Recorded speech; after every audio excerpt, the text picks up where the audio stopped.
Alors, premier top pour moi de cette première journée, c'est l'AS Saint-Etienne, qui est parfaitement entré dans ce championnat avec une victoire 2-0, un doublé pour Mevlou Terding et déjà beaucoup de jeux, beaucoup d'envie et une condition physique qui est déjà au point pour les hommes de Christophe Galtier. Et du coup, Saint-Etienne qui poursuit sur cette série d'invincibilité qui remonte maintenant à mars dernier, ce qui est assez incroyable. Donc, chapeau au vert de Saint-Etienne. Deuxième top pour moi, Alexandre Lacazette, l'attaquant lyonnais qui a marqué pour sa première apparition en Ligue 1 cette saison, qui prend de plus en plus de responsabilités au sein de l'attaque de l'OL, puisqu'il est un petit peu seul dans ce secteur de jeu désormais au sein de Lyon, mais il est peut-être en train de s'imposer comme vraiment le grand attaquant de Lyon, peut-être pour cette saison. Enfin, dernier top pour cette première journée, quel match il a fait face à Monaco, le gardien de Lorient, Benjamin Lecomte, qui a un énorme défi devant lui, succéder à une légende locale, Fabien Audard, et il a parfaitement débuté ce championnat avec un match sublime de sa part dans les cages lorientaises face à Monaco.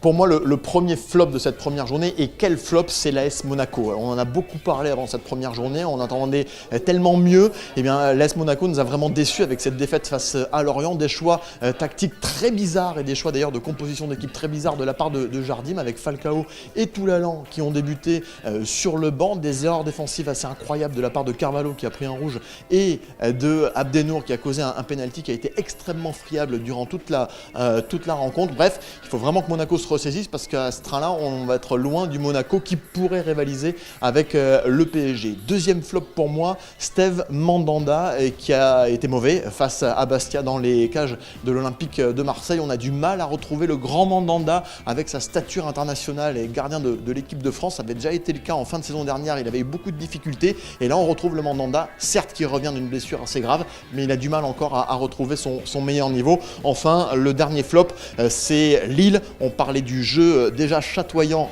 des Stéphanois dans les tops tout à l'heure. Lille n'y est pas, Lille n'y arrive pas pour l'instant. Un piètre 0-0 face à un promu, le FC Metz qui a été plutôt bon, mais ce n'est qu'un promu pour les Lillois. Ils devraient faire beaucoup mieux, un vieux 0-0.